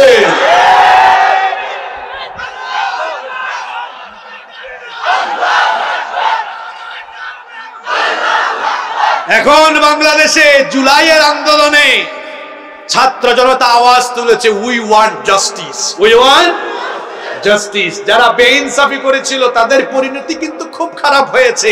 ছাত্র জনতা তাদেরকে সাইজ করে তাদের মামু বাড়ি দিল্লিতে তাদেরকে নির্বাসিত করে দিয়েছে। এখন আগামীর বাংলাদেশে ইনসাফ কায়েমের জন্য মানব রচিত মতবাদ দিয়ে ইনসাফ কায়েম করা যাবে না। এজন্য আমি এই বাংলাদেশের অভ্যুত্থানকারী সকল ছাত্র জনতাকে বলবো, ভাই, বাংলাদেশে ইনসাফ জাস্টিস যদি কায়েম করতে হয় তাহলে ওই জায়গা পার্লামেন্ট, সেক্রেটারিয়েট আর বঙ্গভবনে আল্লাহর কোরআন আর কোরআনওয়ালা মানুষদেরকে পাঠিয়ে দিতে হবে। আল্লাহ আল্লাহর কোরআনের আইন ছাড়া বাংলাদেশে ইসলাম, বাংলাদেশে ইনসাফ কায়েম করা সম্ভব। এজন্য আমরা আগামীর বাংলাদেশকে আমরা কোরআনের বাংলাদেশ হিসেবে দেখতে চাই। আগামীর পার্লামেন্ট হবে কোরআনের পার্লামেন্ট ইনশাআল্লাহ। আমরা এই বাংলাদেশের প্রত্যেকটি জনপদ, প্রতিটি অঞ্চল, প্রতিটি সংসদীয় আসন থেকে ইসলামের পক্ষের লোকদেরকে সংসদে পাঠাবো ইনশাআল্লাহ। রাজি আছেন তো সবাই? বলছিলাম দুজন ফেরেশতার কথা, কিরামান, জোরে বলেন কিরামান। এরা সম্মানিত লেখক, অর্থাৎ অসম্মান হয় এমন কিছু তাদের স্বভাবের ভিতরে নাই। অর্থাৎ এরা এমন লেখক, এরা পক্ষপাতিত্ব করে না যে অমুক একটু সুন্দর মানুষ, অমুকের টাকা বেশি, এখন দুই ফেরেশতা কাম করলো কি চলো আমরা অমুকের পক্ষে লিখি, অমুক গরিব মানুষ তার বিপক্ষে লিখি। এরকম পক্ষপাত দুষ্ট আচরণ তাদের মধ্যে আসে, যদি বলেন আছে নাই। আবার এরা কেউ করে না এমন কিছু লিখে না, কারো উপর জুলুমও করে না, আবার ঘুষ খাওয়ার স্বভাব তাদের ভিতরে নাই। আমার দেশে এগুলো আছে না নাই? হ্যাঁ আছে না নাই? আঙ্গুল ফুলে কলা গাছ হয়ে যায়। ওই যে পুলিশে এবং রেবের বড় কর্মকর্তা ছিল, তার নামের সাথে কামের খুব মিল, তার নামও বেনজির, কাজও করেছে নজিরবিহীন। এবং গত 17 বছরে আঙ্গুল ফুলে যারা কলা গাছ হয়েছে, এদের চুরি চামারির, চুরি লুটপাট দুর্নীতির খবর এখন সবার কাছে ক্লিয়ার হচ্ছে। এই জাতির ঘাড়ে তারা ঋণের বোঝা যতটা চাপিয়ে দিয়েছে, তার চাইতে বেশি পরিমাণ টাকা চুরি করে তারা বিদেশে পাচার করেছে। এই বাংলাদেশে আলেম উলামা ইসলামপন্থীরা 17 বছর জেল জুলুম হামলা মামলা সহ্য করে বাংলাদেশে ছিল কি ছিল না? 17 বছর আমরা থাকতে পারলাম, আর আপনারা 5 তারিখের পরে 17 ঘন্টাও থাকতে পারলেন। কেন থাকতে পারলেন না? এর কারণ আপনারা এত খারাপ হয়েছেন, এত নিকৃষ্ট হয়েছেন, জনগণের সামনে দাঁড়ানোর মতো হিম্মত আপনাদের ভেতরে নাই। আপনারা এই দেশকে ভালোবাসতেন না, মুখে মুখে স্বাধীনতার চেতনার ব্যবসা, স্বাধীনতার চেতনার কথা বলে বলে মানুষকে স্বাধীনতার ট্যাবলেট গিলায়া খাওয়ায়া চেতনার ব্যবসা করতে চেয়েছেন, কিন্তু মূলত আপনারা ভারতের পাঁচটা গোলাম হয়ে ভারতের আধিপত্য দেশে কায়েম করার অপচেষ্টা করেছেন। এই জন্য এটা বুঝতে পেরে দেশের মানুষ আপনাদেরকে আপনাদের মামু বাড়িতে আপনাদেরকে পাঠিয়ে দিয়েছে। ওখানেই থাকেন, চট করে আসলে কিন্তু জট করে মানুষ ধরবে। কষ্ট পেলেন নাকি আপনারা? ফেরেশতাদের কথা বললাম, এটার নাম সলিমউদ্দিন না জসিমউদ্দিন? মাশাআল্লাহ, কিরামান কাতিবিন। এরা কেমন ফেরেশতা? মা ইয়ালফিদু মিন কওলিন ইল্লা লাদাইহি রাকিবুন আতীদ। তুমি যেটাই বলো, ওই যে রাতের বেলা চুপি চুপি বলে, পাশের রুমের কেউ জানে না, এই ফেরেশতা সব রেকর্ড করে, ইয়ালামুনা মা তাফআলুন, তোমরা যা করো সব জানে আর সবকিছু নোট করে। কিয়ামতের দিন আমরা যখন হাজির হব, ওই ফেরেশতাদের রিপোর্ট হাতে হাতে দেওয়া হবে, যেটাকে আমরা বলি আমলনামা। আমরা বলি এই আমলনামা পাওয়ার পরে দেখবে, হায় হায় হায়, আমি তো রাতের বেলা একাকী অন্ধকারে একা একা এমন কাজ করেছি যেটা কেউ জানতো না, এটা এই রিপোর্টে কেমনে আসলো? তখন বান্দা বলবে, মালি হাযাল কিতাব লা ইউগাদিরু সগীরাতান ওয়ালা কাবীরাতান ইল্লা আহসাহা ওয়া ওয়াজাদু মা আমিলু হাদিরা ওয়ালা ইয়াযলিমু রাব্বুকা আহাদা। মালি হাযাল কিতাব, এটা কেমন কিতাব? লা ইউগাদিরু সগীরাতান ওয়ালা কাবীরাতান ইল্লা আহসাহা, ছোট বড় কোনো কিছু বাদ পড়ে নাই, সব এখানে আছে। ওয়া ওয়াজাদু মা আমিলু হাদিরা, যা করেছে সব হাজির দেখতে পাবে। ওয়ালা ইয়াযলিমু রাব্বুকা আহাদা, তোমার রব সেদিন কারো উপরে জুলুম করবেন না। আল্লাহর ন্যায় বিচারক, সেদিন ট্রাইব্যুনাল বসবে, আর সেই ট্রাইব্যুনালের বিচারপতি কে? আল্লাহ। আল্লাহর বিচারে জুলুম আছে? আমরা তো বিচার করতে গিয়ে মাঝে মাঝে অবিচার করি। অবিচার করে দেখা যায় আমার মত আমার আদর্শের বিরুদ্ধে গেলে পরে মিথ্যা নাটক মঞ্চস্থ করে আমি ফাঁসি দিয়া মানুষ মেরে ফেলি। কি বলেন, এরকম হয় নাই? কুরআনের পাখি আল্লামা দেলাওয়ার হোসেন সাঈদী, তিনি মানবতা বিরোধী যুদ্ধাপরাধী আর ধর্ষণের মতো এই ধরনের মিথ্যা বাজে অপবাদ তারা যা দিয়েছে, এগুলো আপনারা বিশ্বাস করেন? বিশ্বাস করেন? শয়তান বিশ্বাস করে? তারা আল্লামা দেলোয়ার হোসেন সাঈদীকে মিথ্যা অপবাদ দিয়ে, যুদ্ধাপরাধ, মিথ্যা নাটক মঞ্চস্থ করে তারা তাকে জনগণ থেকে বিচ্ছিন্ন করতে চেয়েছিল। কিন্তু এদেশের জনগণ তার থেকে বিচ্ছিন্ন হয়ে যায়নি, বরং দিন দিন তার প্রতি মানুষের অগাধ ভালোবাসা, শ্রদ্ধাবোধ বেড়ে গিয়েছিল। যারা তাকে জনগণ থেকে বিচ্ছিন্ন করতে চেয়েছিল তারা নিজেরাই জনবিচ্ছিন্ন হয়ে গিয়ে বাংলাদেশ ছেড়ে তাদের দাদা বাবুদের দেশে তারা চলে গিয়েছে। বলছিলাম আল্লাহর বিচারের কথা। সেদিন বিচারক কে? জোরে বলেন, বিচারক কে? দুনিয়াতে অবিচার করলো, ওই যে একটা হাদিস আছে, ইত্তাকুয যুলম ফাইন্নায যুলমা যুলুমাতুন ইয়াওমাল কিয়ামাহ, জুলুম থেকে বেঁচে থাকো, কারণ জুলুমের পরিণতি কিয়ামতে বড় অন্ধকার, ভয়াবহ হবে। এমনকি অন্য হাদিসে এসেছে আল্লাহর নবী বলেছেন জুলুমের শাস্তি দুনিয়া থেকে আরম্ভ হয়। আরম্ভ হয়ে গেছে। কিন্তু এক বিচারপতি বলতো, খুব আমাকে একটু বলতে দেন, খুব কি বলে গৌরবের সাথে বলতো, এই মানিক সোনাকে, এই কালো মানিক সোনাকে ধরা হয়েছে কিন্তু আমার এলাকায় সিলেটে। আর আমাদের সিলেটের মানুষ কিন্তু সাংঘাতিক অতিথি পরায়ণ, কিন্তু কলা পাতায় শুয়ে রেখেছে, তারপর সুযোগ বুঝে ফাটিয়ে দিয়েছে। খুব অতিথি পরায়ণ সিলেটের মানুষ। আহা, ক্ষমতা! মানুষ ক্ষমতা পেয়ে মাঝে মাঝে পাগল হয়ে যায়, দিশেহারা হয়ে যায়, বুঝে না যে ক্ষমতা যতক্ষণ আছে এই পুলিশ হাত দিয়া পাও দিয়া সালাম মারে, স্যালুট মারে, চলে গেলে আবার এরাই হাত পাও দুইটা দিয়া মারে। আপনি ক্ষমতার অপব্যবহার করবেন, আখিরাতের শাস্তি লাগে দুনিয়ায়ও। কি বলেন, শাস্তি আছে না? দেখবেন এক একটারে কিভাবে এখন পুলিশ বান্দা বান্দা উঠায় না? এটা কি দলীয় সরকার? দলীয় সরকারও না, তারপরে তাদের এই অবস্থা। দলীয় সরকার হইলে, তবে আমরা বলি যে কারো উপরে জুলুম করা ঠিক না, যে যতটুকু করবে সে বিচারের আলোকে তার প্রাপ্য পাক, এতে কোনো অসুবিধা নাই। কিন্তু দেখেন বেজ্জতি কারে কয়? তারা গত 17 বছরে আলেম উলামাদের হাতের মধ্যে হাত তোরা লাগিয়েছে, দড়ি লাগিয়ে, গরুর দড়ি লাগিয়ে তারা আদালতে তুলেছে। আজ আল্লাহ একই রকমের পরিস্থিতিতে তাদেরকে ফেলেছেন।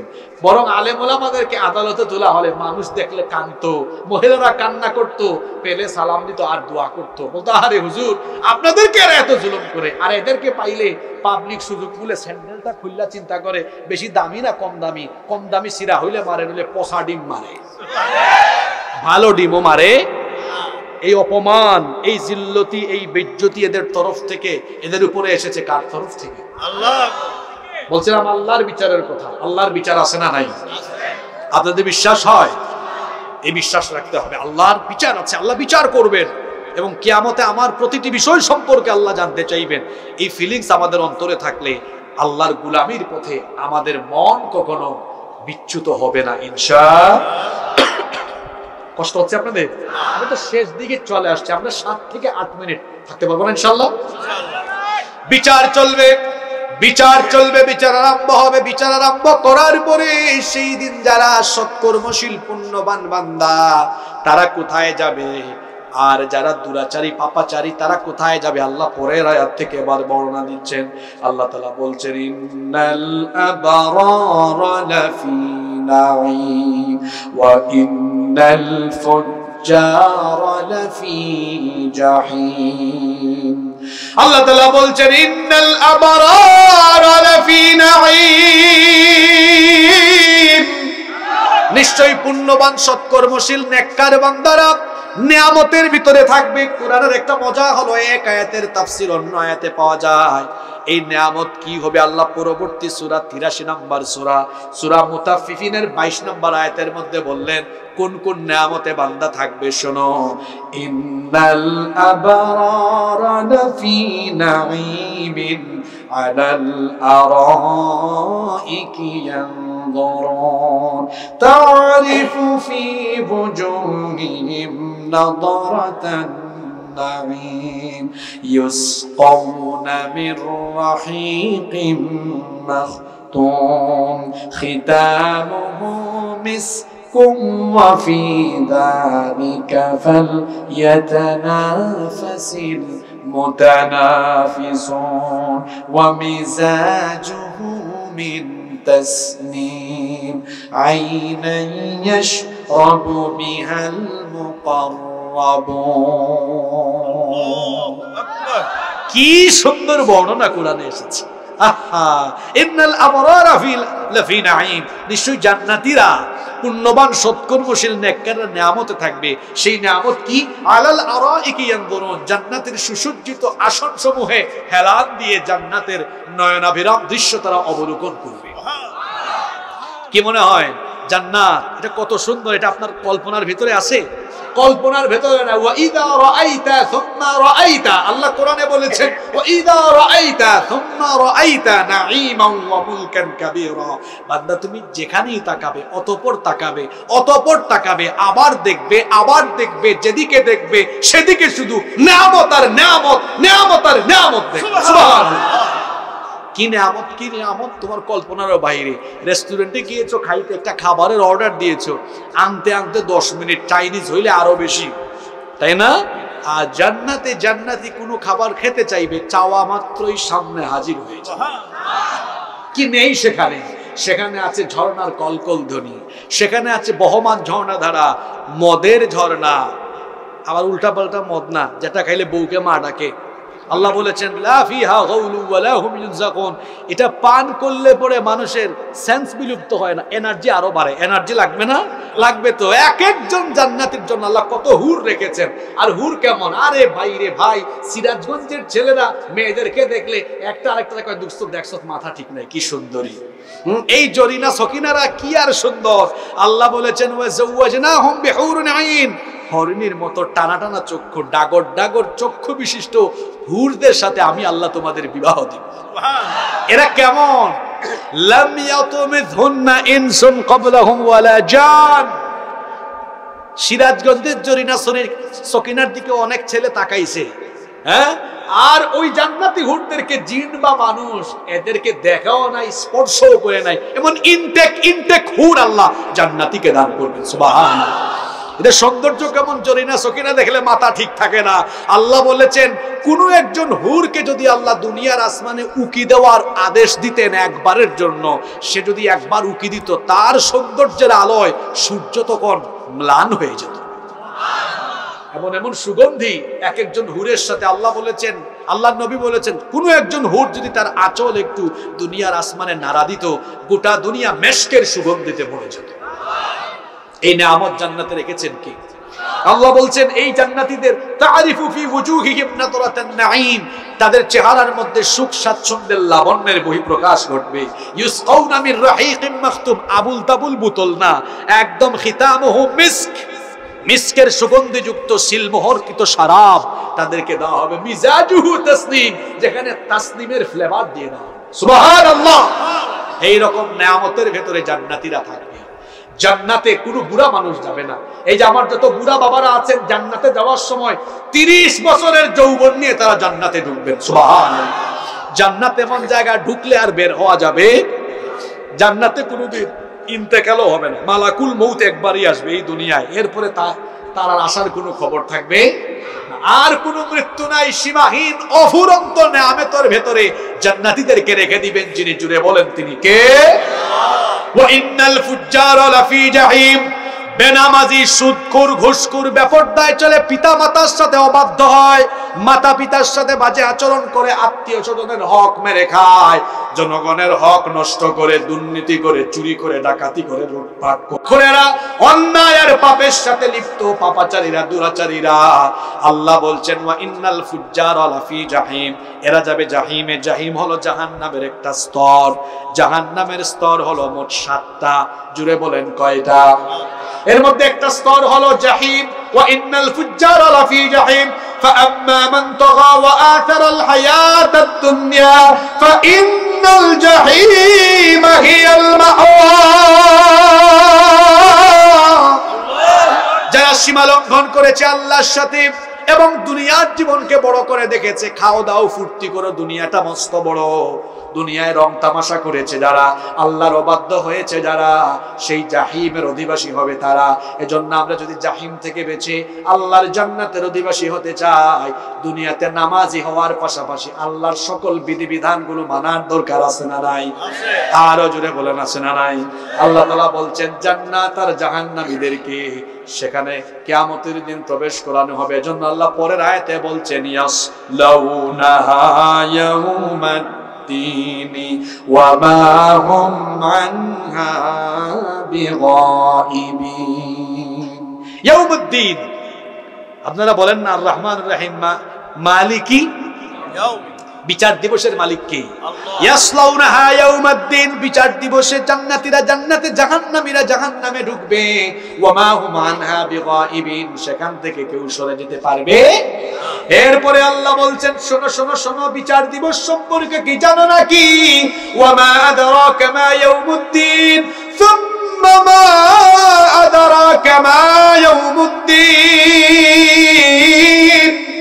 যেহেতু কথাটা গুরুত্বপূর্ণ, এজন্য আল্লাহ দুইবার জিজ্ঞেস করেছেন তোমরা কি জানো বিচার দিবস কি? আল্লাহ নিজে প্রশ্ন করে নিজেই জবাব দিচ্ছেন। বিচার দিবসে কেউ কারো উপকার করতে পারবে না, সেদিন কারো বাহাদুরি চলবে না, কারো ফুটানি চলবে না। সেই দিন একমাত্র ক্ষমতার মালিক হবেন যিনি, তিনি কে? ইয়াউমা লা তামলিকু নাফসুন লিনাফসিন শাইআ ওয়াল আমরু ইয়াউমা ইযিল লিল্লাহ। কেউ সেদিন কারো জন্য কোনো কিছু করার ক্ষমতা রাখবে? সেদিন কর্তৃত্ব, পাওয়ার, অথরিটি যার হাতে থাকবে তিনি কে? এজন্য আল্লাহ তাআলা বলেছেন আল মুলকু ইয়াউমা ইযিনিল হাক্কু লিররহমান।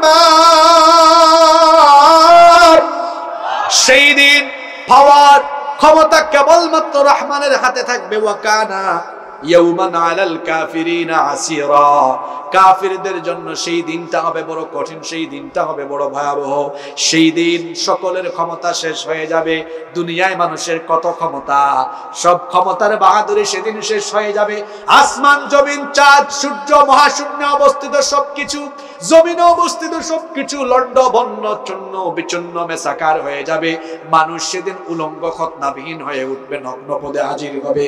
সেই দিন আল্লাহ প্রশ্ন করবেন ইয়া দুনিয়া আইনা জিবালুকি, হে দুনিয়া তোর বুকের উপরে দাঁড়িয়ে থাকা পাহাড়গুলো কোথায়? আইনা আনহারুকি, তোর বুকের উপরে বহমান থাকা নহরগুলো কোথায়? আইনা আশজারুকি, তোর বুকের উপরে থাকা গাছপালাগুলো কোথায়? আইনাল মুতাকাব্বিরুন আইনাল জাব্বারুন, তোর বুকের উপরে দম্ভ পড়ে চলা স্বৈরাচারীগুলো, জালেমগুলো আজকে কোথায়? আল্লাহ প্রশ্ন করবেন কিন্তু কোনো জবাব আসবে না, কারণ জবাব দেওয়ার মতো কোনো লোক সেদিন অবশিষ্ট থাকবে। আল্লাহ তখন প্রশ্ন করবেন লিমানিল মুলকুল ইয়াউম, লিমানিল মুলকুল ইয়াউম, লিমানিল মুলকুল ইয়াউম। আজকে ক্ষমতা কার? আজকে রাজত্ব কার? আল্লাহ প্রশ্ন করবেন। আপনারা তো জবাব দিচ্ছেন, কিন্তু জবাব দেওয়ার জন্য সেদিন আমিও থাকবো না, আপনারাও থাকবেন না, কেউ থাকবে না। আল্লাহ নিজে প্রশ্ন করে নিজেই আল্লাহ জবাব দিবেন লিল্লাহিল ওয়াহিদিল কাহ্হার। আজ কেবলমাত্র একজনের ক্ষমতা চলবে, তিনি কে? সেই আল্লাহকে ভয় করুন, সেই আল্লাহকে ভয় করুন। সেই আল্লাহর ভয় নাই, এজন্য নামাজ নাই আপনার। রাত 1টা পর্যন্ত মাহফিলে থাকে, ফজরের নামাজ কাজা করে। মাহফিল শুনতে আসে মহিলারা, কিন্তু বেপরদায় চলাফেরা।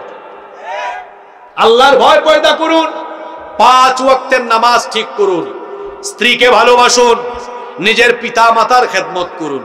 পিতা মাতার পায়ের তলে, মায়ের পায়ের তলে জান্নাত রেখে দিয়েছে। মায়ের খেদমত করুন, বাবার খেদমত করুন, আত্মীয় স্বজনের হক আদায় করুন। মানুষ টাকা পায় আপনার কাছে, এটা বান্দার হক, তার হক তারে ফিরিয়ে দেন। এমন বহু মানুষ আছে, এদের মুআমালাতে সমস্যা, ডিস্টার্ব আছে না? হ্যাঁ, মুআমালাতে সমস্যা আছে, লেনদেনে সমস্যা। কোন মানুষ ভালো আর খারাপ লেনদেন করলে বোঝা যায়, সফর করলে চেনা যায়, লেনদেন করলে বোঝা যায়। আপনি বান্দার হক মেরে খাচ্ছেন, আপনার সমস্ত আমল বরবাদ হয়ে যাবে। বান্দার হক নষ্ট করবেন না। পরিবারের লোকদের সাথে ভালো আচরণ করুন, সন্তানদেরকে সময় দিন। নামাজ কখনো ছাড়বেন না। কোরআন তেলাওয়াত যারা শিখেন নাই, বিশুদ্ধ কোরআন তেলাওয়াত শিখেন, এই মাদ্রাসায় আসেন, হুজুরদের কাছ থেকে কোরআন শিখেন, নিজের সন্তানগুলোকে কোরআন শেখান, মাদ্রাসায় ভর্তি করান, হাফেজ বানান, আলেম বানান। ইঞ্জিনিয়ার ডাক্তারও বানানোর দরকার আছে, ডাক্তার ইঞ্জিনিয়ার লয়ার বানাবেন, চার্টার্ড অ্যাকাউন্টেন্ট বানাবেন, কিন্তু ছোটবেলায় সবার আগে কি শিখাবেন? জোরে বলেন, কি শিখাবেন? সূরা ইনফিতার আজকে আলোচনা করলাম, এই সূরা থেকে কি শিখলাম? এই জীবনটা শেষ জীবন নয়, আখিরাত আছে, কিয়ামত আছে, সেখানে আমাদেরকে দাঁড়াতে হবে, আল্লাহর কাছে বিচারের সম্মুখীন হতে হবে। সেই বিচার দিবসের ভয়, আখিরাতের ভয় যদি আমরা অন্তরে লালন না করি, তাহলে শয়তান আমাদেরকে জাহান্নামমুখী করে ফেলবে। আসুন, আখিরাতের ভয়, জাহান্নামের ভয়, আল্লাহর আযাবের ভয় অন্তরে লালন করে 24 ঘন্টা আল্লাহর পথে চলে, জান্নাতের পথে চলে, জান্নাতের পথে অগ্রসর হই। আল্লাহ আমাদের সবাইকে সেই তৌফিক দান করুন। মাহফিল কমিটির কোনো কথা থাকলে আমরা শুনবো, না থাকলে আমরা মুনাজাত করে শেষ করব ইনশাআল্লাহ। কোন জিনিস অবার ভালো না, ওভারলোড জিনিস খারাপ, বুঝতে পেরেছেন? মাশাআল্লাহ মাশাআল্লাহ। আমার এক ভাই জনাব গোলাম বাবু 10,000 না 10, আপনাদের এলাকার মানুষ খুব দান করে। আমি আজকে মোহতামিম সাহেবকেও বলছিলাম, মাশাআল্লাহ, আল্লাহ আপনাদের মন অন্তরকে আরো বড় বানায় দেন, বলেন আমিন। এই যে বসেন বসেন, মোনাজাতটা করে যাবেন, বসেন। জনাব গোলাম বাবু সাহেব 10,000 টাকা দিয়েছেন, দুই বন্ধু মিলে 10,000 টাকা।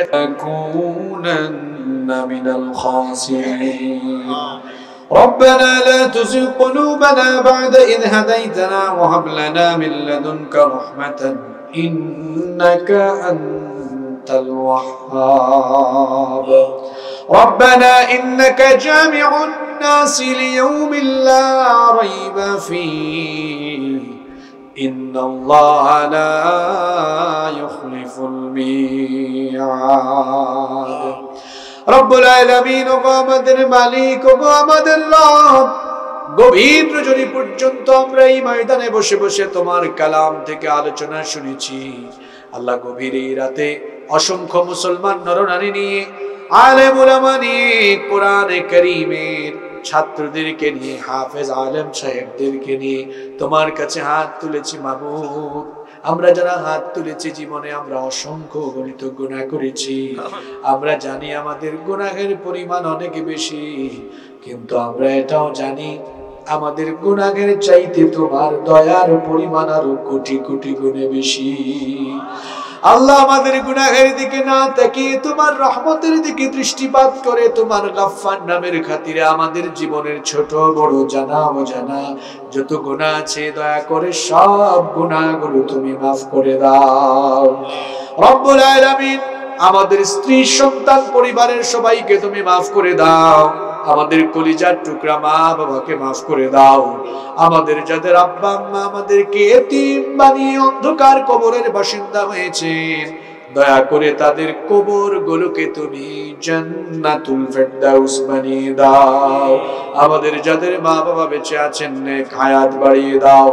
যতদিন তারা বেঁচে থাকবেন, আমাদেরকে আমাদের বাবা মায়ের খেদমত করার তৌফিক দিয়ে দাও। আল্লাহুম্মা গফিরলি ওয়া লিওয়ালিদাইয়া ওয়া কুর রাব্বিরহামহুমা কামা ربياني صغيرا رب ارحمهما كما ربياني صغيرا رب العالمين। আমাদের আত্মীয় স্বজন যারা কবরে চলে গিয়েছেন, তাদেরকে মাফ করে দাও। বিশেষ করে এই ধলেশ্বর এলাকায় গোরস্থানে কবরস্থানে যত মুর্দেগান শাহিত, দয়া করে সবার কবরগুলোকে জান্নাতের বাগান বানিয়ে দাও। আমাদের মধ্যে যারা অসুস্থ, তাদেরকে শিফা দান করে দাও রব্বুল আলামিন। আমাদের এই দেশকে তুমি দেশি বিদেশি সকল ষড়যন্ত্র চক্রান্ত থেকে হেফাজত করো রব্বুল আলামিন। ওগো আমাদের মালিক, আজকের এই মাহফিলকে তুমি কবুল আর মঞ্জুর করে নাও। অসংখ্য মুসলমান নরনারী আজকের এই মাহফিলে দান সদকা করেছেন, আল্লাহ সকলের দান সদকাকে তুমি কবুল করে নাও। আর এই দান সদকাগুলোকে কিয়ামতের দিন আমাদের জন্য নাজাতের ওয়াসিলা বানিয়ে দিও। আল্লাহ এই প্রতিষ্ঠানটিকে তুমি কবুল করে নাও। এই প্রতিষ্ঠানের যত ধরনের সমস্যা আছে সমাধানের ব্যবস্থা করে দাও। এই প্রতিষ্ঠানের মুহতামিম সাহেব সহ যত আসাতিজে কেরাম আছেন আল্লাহ সবাইকে মাফ করে দাও, সবার ইজ্জত সম্মান বাড়িয়ে দাও, হায়াতে বরকত দাও, ইলমের মধ্যে আরো বারাকা দান করে দাও, যোগ্যতা দক্ষতা আরো বাড়িয়ে দাও। ছাত্রদেরকে কবুল করে নাও। আজকে তাদেরকে পাকড়ি দেওয়া হলো, তাদেরকে গবেষক আলেম দাঈ ইলাল্লাহ আর তৌফিক দান করে দাও। আল্লাহ আমাদের সন্তানগুলোকে পরহেজগার মুত্তাকি হিসেবে তুমি কবুল করে নাও। রব্বুল আলামিন এই বাংলাদেশে তুমি ইসলামের বিজয়, কোরআনের বিজয় দান করে দাও। এই দেশের প্রতি ইঞ্চি জমিনের উপরে তুমি কোরআনের রাজ কায়েমের ব্যবস্থা করে দাও। আমাদেরকে কোরআনের আন্দোলনের জন্য তুমি কবুল করে দাও। অসংখ্য মায়েরা বোনেরা মাহফিলে এসেছেন, আল্লাহ আমার মা বোনদের জীবনের গুনাহগুলো মাফ করে দাও, তাদেরকে পর্দায় থাকার তৌফিক দাও, 5 ওয়াক্তের নামাজি বানিয়ে দাও, তাদেরকে মা আয়েশা রাদিয়াল্লাহু আনহার মতো দিনের জন্য কবুল করে দাও। সাল্লাল্লাহু তাআলা আলা খায়রি খালকিহি মুহাম্মাদিন ওয়া আলিহি ওয়া আসহাবিহি আজমাইন بفضل سبحان ربك رب العزة عما يصفون وسلام على المرسلين والحمد لله رب العالمين وجاء الآخر كلامنا عند الموت لا إله إلا الله محمد رسول الله.